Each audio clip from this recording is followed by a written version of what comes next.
welcome to the ShowRatings.tv Pilot Roundtable, a Southgate Media Group podcast. My name is Kyle Tremblay, and I'm the editor-in-chief at ShowRatings.tv, a user-driven television review website. Visit us online at www.showratings.tv and follow us on Twitter at ShowRatingsTV. After taking most of June off, on account of basically no TV being on, we're back to talk about Tyrant. According to FX's website, Tyrant tells the story of an unassuming American family drawn into the inner workings of a turbulent Middle Eastern nation as Bassam Barry Al-Fayed, the youngest son of a war-torn country's controversial dictator, returns to his homeland after a self-imposed 20-year exile in America. Here to talk about Tyrant is a Pilot Roundtable favorite. She's a ShowRatings.tv staff writer who covers shows such as Under the Dome and Once Upon a Time and writes a column called Are You Serious?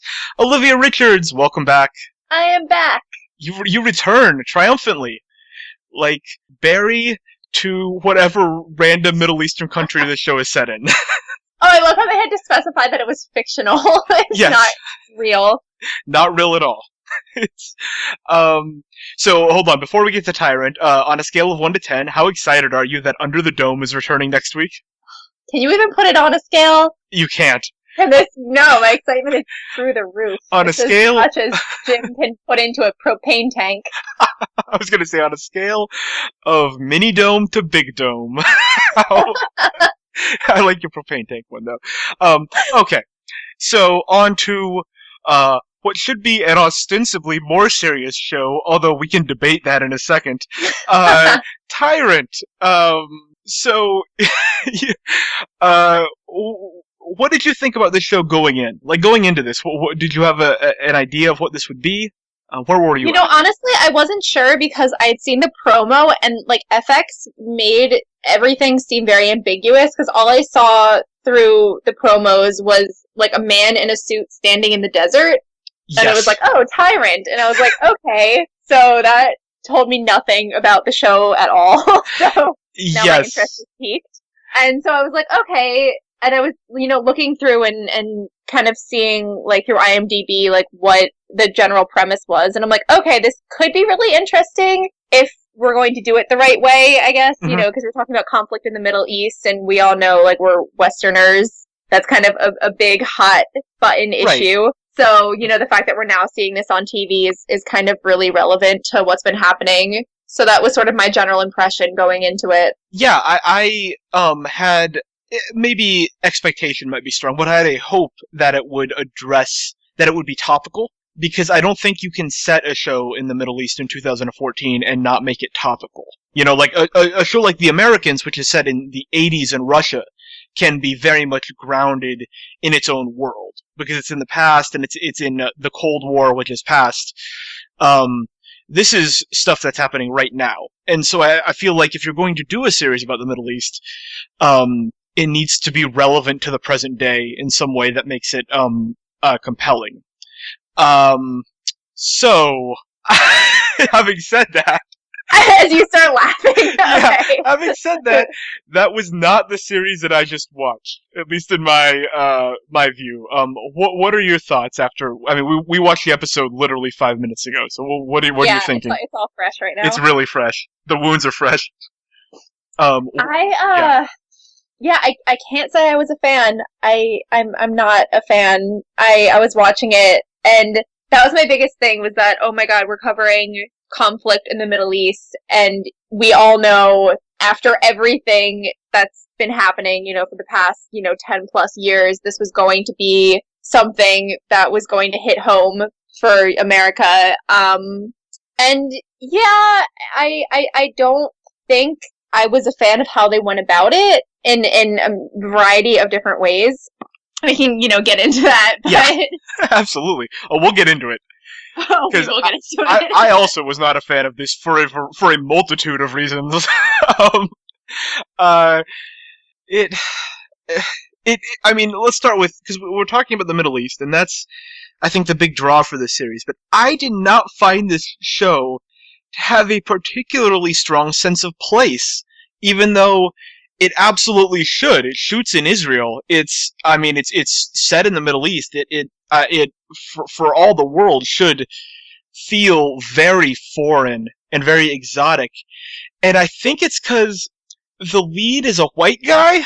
He's an English actor who's white, and everyone speaks English, which is really strange to me. I don't understand either of those decisions at all. No, exactly, because I was looking through the cast, and it looked like they had chosen a variety of other Middle Eastern actors to play, like, the supporting roles, like Jamal and the father, and obviously the wife, the mistress. Yes. So I'm going through the cast, and I'm like, to not cast a Middle Eastern actor as the lead was a little bit of a strange decision in my mind. And 100% of the show is in English. There are no subtitles, which again is so weird. You know, not that people love subtitles, but a show that is set in the Middle East, you would think that people would be speaking the native language of the country at some point. At least when they're not talking to the lead, who it's very odd to me. The show's decision making in those regards, and I thought the lead performance in this hour was a borderline disaster. I thought he was Adam Rayner is his name. He's an English actor. I thought he was just lifeless and boring and a mystery that I don't want to solve. Basically, just a dud of a performance at the center. I definitely feel the same way, because I was trying to look at it from two ways, and I'm like, okay, I'm thinking about it from like a directorial standpoint, and I'm like, were they trying to make it subdued? Because if so, how much is too much? Because like, I was borderline bored. Like, it was so much. I mean, subdued. He was flatlining. Yeah, exactly. Like, for it to be a dramatic series, I'm like, am I supposed to, like, not feel anything? Because I don't feel anything. Yeah, I spent large chunks of this hour-plus pilot bored. I mean, just bored. There was some... And when I wasn't bored, it was, like, for superficial and ridiculous reasons, like all the rapes that happened. Oh my god, thank you for addressing it, because good god. I mean... Good god. Yeah, Jamal, who thankfully dies in this pilot. Like dad, like just killed everyone. After I had to say, Jamal had quite a run for the 45 minutes off screen time he got in this series. I mean, he really gets some stuff done, and by stuff I mean rape. Jeez. Because like they made it such a point to make him the bad guy. Like there's like literally no possible way that you could like him or root for him. You're like, okay, he's conflicted. Oh wait, no. Okay, wait, that's sexual assault. Okay, all right, maybe. Okay, that's not okay, but we're gonna see more. Nope, that's sexual assault. Okay. We're digging through more. Oh wait, he's hitting a woman. Okay, we're digging through more, and that's another sexual assault. Yes. And then he gets his dick bitten off. Yep. As you tweeted, he gets Lorena Bobbited. He gets Lorena Bobbited as he's driving. Hold on. As he's drunk driving. So, like, they couldn't just pick one. He goes on. Jamal, he's introduced wearing a sport coat and listening to Aerosmith very loudly. So you think, oh, this is the fun uncle. He proceeds in the next, I would say, 25 minutes of on-screen time to have the most cartoonishly villainous run I have ever seen on television. I mean, his evil per minute ratio is unprecedented. He, as he's naked, he cuts a dude's fingers off. He commits no less than 5 rapes. He drunk drives and forces the woman he's with to go down on him, who she then proceeds to Lorena Bob at him, and he drives off the road. I mean, this is a historic run he went on. Oh god, I was watching it and I'm just like, they really decided to just nail that point. Yeah. Just drive it all the way home to make sure that you knew that Jamal was like the really messed up one in the family. The worst. Jamal's the worst. Although, speaking of the worst, what did you think of the wife and kids of our dear hero Barry? that moment where he's slapping his son, Yeah. and she just is kind of standing back and is like, "Oh, you probably shouldn't do that. You're hitting our child. That's really kind of messed up. You shouldn't do that." Like after the fact. Yeah. And I know, like, I was reading reviews that people were saying the family is supposed to be kind of like the naive, like, innocent foils to Barry's sort of corrupted nature. But I'm like, I feel like, as a responsible parent, you should probably step in if your husband decides to go into, like, a just, blank rage and just start smacking your child in public. Go into a slap fit on his son. Although, to be fair, the son was super obnoxious. Yeah, his son, like, maybe deserved to get hit, like, once, or just be like, yo... Twice was overkill. Yeah, exactly. I mean, the husband had, like, hate eyes on. Yes. But, and the wife was like, "Oh, no, don't do that." And I was like, whoa, dude, you should maybe step in and maybe be, like, a little bit less passive about what's happening right now. Yeah, well, speaking of passivity, so we're introduced to the wife and daughter because the daughter has Googled the dictator who they are going to see, the father of Barry, the central character, and it's established that she knows, and that it's widely known that he is a Muammar Gaddafi kind of character. He is a brutal Middle Eastern dictator who rose to power through violence. So everyone on the show knows this. This isn't a secret. It's not like something that's being held from the family. Nope. The entire family proceeds to behave as if they are on a vacation in Disney World, and they can't even imagine why the husband wants to get them out of there. It's one of the most annoying things to me when, as the wife specifically, is sacrificed as a character because she's so naive and she's so clueless. Like, she has absolutely no sense of the danger their family is in. And to portray her that way is such a cheap way of building that character and, like, creating conflict. Like, as he's trying to ferry the family away, like, he's trying to, they're gonna escape, the dictator is dead, they've gotta get out of there. The wife is bringing up their marriage issues. Like, it's just such a stereotypical TV wife. It drove me nuts this hour. No, yeah, definitely. Like, when she's on the plane, and I think she keeps bringing up the point that they've been married for 19 years. Yeah. She's like, "I don't even know you." And I'm like, but you knew enough, maybe, to know, like, literally when they went into this, imaginary fictional city, like, literally his father was on the billboard. Yeah. Like, it wasn't a secret. And, like, that's what I'm saying, where, yeah, like, you knew Barry had a past. Right. We're seeing all of this conflict in the Middle East, and we're seeing how troubled Barry is, and we're seeing him have flashbacks of him, like, being forced to kill grown men. Yes. And, of course, his wife's on the sidelines, like, with a mind full of, like, puppies and rainbows and kittens and flights back to home and, thinking they're just going to, like, a nice summer palace. Right. And, of course, things are, like, a little bit darker than that in, like, real world. This is a world where Google exists. Like, they have the internet. They can read up, and they did, in this pilot, read up on this guy. They know about the violence that's happening. Like, this isn't, this isn't a secret from them, and yet they're behaving like it is. They're behaving like it's some kind of dark secret that about what's happening. I don't understand the family's motivation or their perspective. Like, why are they treating this like it's a vacation? It boggles my mind why the family behaves. Family dynamic is just a little wonky, just because, like, the wife is in her own planet, drifting off somewhere far away from what's actually happening in the plot. The son is being obnoxious and, of course, has, like, the innocence slapped out of him.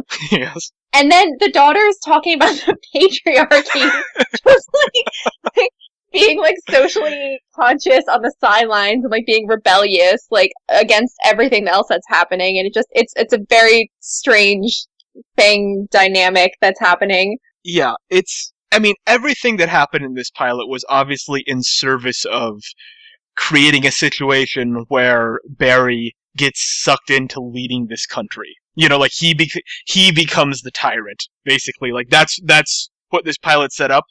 But it had to go through such narrative gymnastics to get him there. It played ridiculous to me. Like, this pilot just played silly and pulpy and humorless, but like casually humorless almost. Again, there's so many terrible things that specifically Jamal does in this pilot, and none of them are given any weight. But the show takes itself so seriously that everything has like equal weight.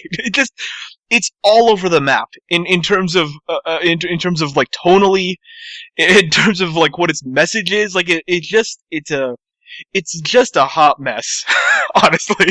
I definitely got that vibe, and I feel like they wanted to do something along the lines of The Godfather, but they wanted to set it in the Middle East, and I'm like, that's where we have to be very, very careful, because what part of this is just driving Middle Eastern, conflict stereotypes, and what part of it is actually relevant, because I feel like we're playing on Westerners' fear of what the Middle East is, and using that to create this drama, when I don't think that's what we should be focusing on. Like, The Godfather was one thing, and that worked because it was character-driven, first and foremost, and also because it wasn't playing on pre-existing fears. This is a little bit different in that we're taking something that is a very relevant concern and trying to create entertainment out of it, and that is where I was watching this and feeling a lot of reservation about what I was seeing. Yeah, that makes sense. I like that comparison. And in general, on that same note, I just thought it would be smarter. I thought this would be a examination of the politics of running a Middle Eastern country, and sort of that thing where it looks like on the surface of it looks almost primitive, but then you get into it and you start thinking about things a different way. Almost like God, I'll be the TV critic that brings up The Wire, but it's the way The Wire sort of made you understand how the street works, and like quote unquote the street, like how the mindset of a segment of the population that we don't often think from their mindset. And so I thought that my hope was that this series would be that for the Middle East, and instead it's just a very like you said, entertainment-driven show. It's like it's trying to tell this complicated story that has to go through all these hoops to set up, and it just doesn't have. It seems tone deaf to me. It seems like it's not even aware of what it's trying to be, and certainly isn't accomplishing anything that's meaningful or substantial in the way that you would hope a series like this would. Definitely no. I was once again watching this with my mother. Oh gosh, that's a rough one. It's a reoccurring theme that tends to be happening more and more. But no, we were discussing it in terms of that, and I finally kind of brought up that concern after I was reading these reviews, and I'm like, I was first and foremost kind of concerned because I wasn't feeling a lot of attachment to the characters. Yeah.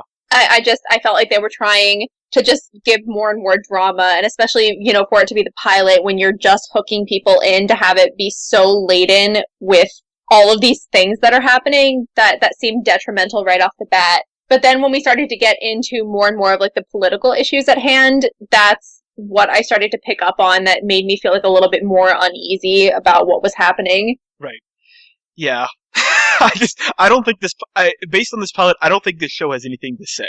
That's my, it's always dangerous for a show, for a TV show to tackle social issues, and it's certainly not a requirement, but I feel like, boy, I would like this show to have something to say. I really would, because it feels so hollow. And again, a lot of that is the lead performance and the lead character. I shouldn't blame it entirely on the performance. That character is drawn so blandly. There's nothing to hold on to. He doesn't appear to have a point of view. The only like emotion he showed was when he slapped his son, which it didn't seem like there was a lot there. No, it's very narrow, and the performances tend to be very one-dimensional. Not just the performances, but just the way it's written, because you can only really do so much with what you're actually given on the script. Right. But from what I'm seeing, yeah, it's hitting like one note, and it's a pretty sour one. Yeah. So, do you have any comparisons for this? Like if someone liked a different show on TV, they might like this one.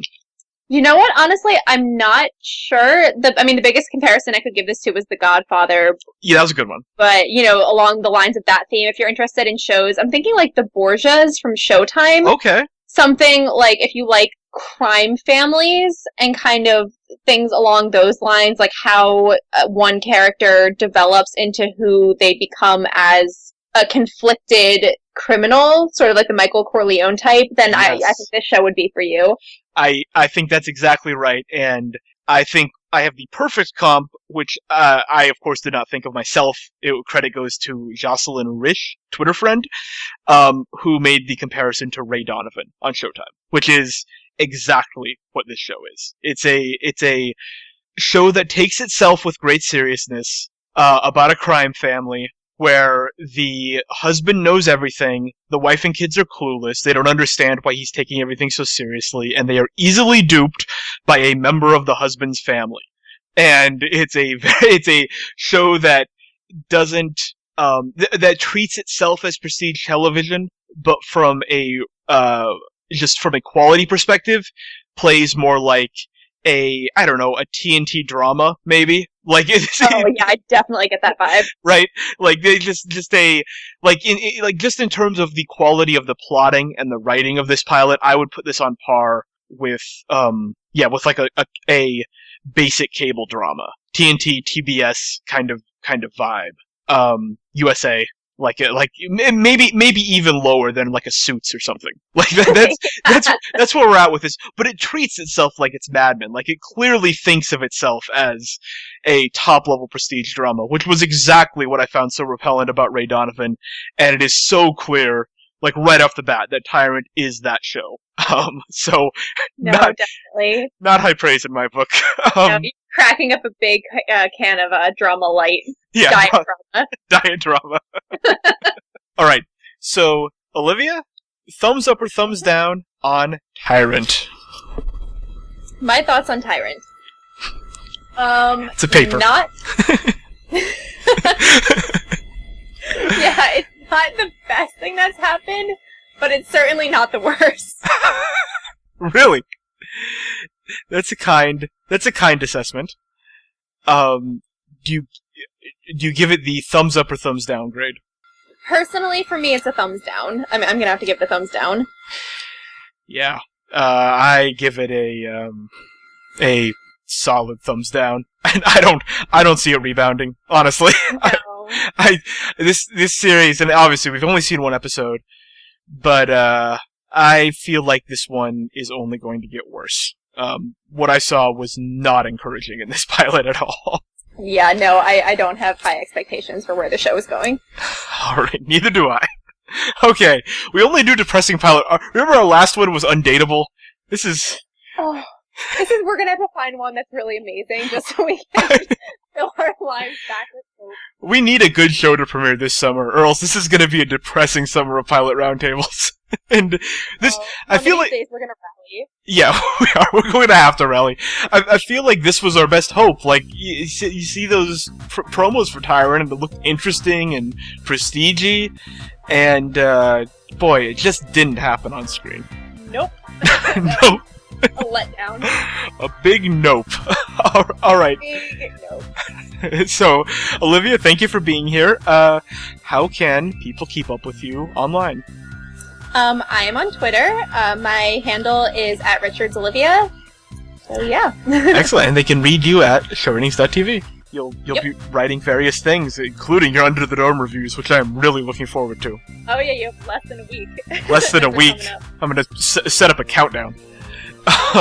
Alright, so that concludes this episode of the showratings.tv Pilot Roundtable. We invite you to check out this and other Southgate Media Group podcasts at southgatemediagroup.com, and to read about, rate, and discuss all your favorite shows at showratings.tv. You can follow me on Twitter at KyleLovesTV, Olivia at RichardsOlivia, and Showratings at ShowratingsTV. Until next time, this has been Kyle Tremblay. Thanks for listening.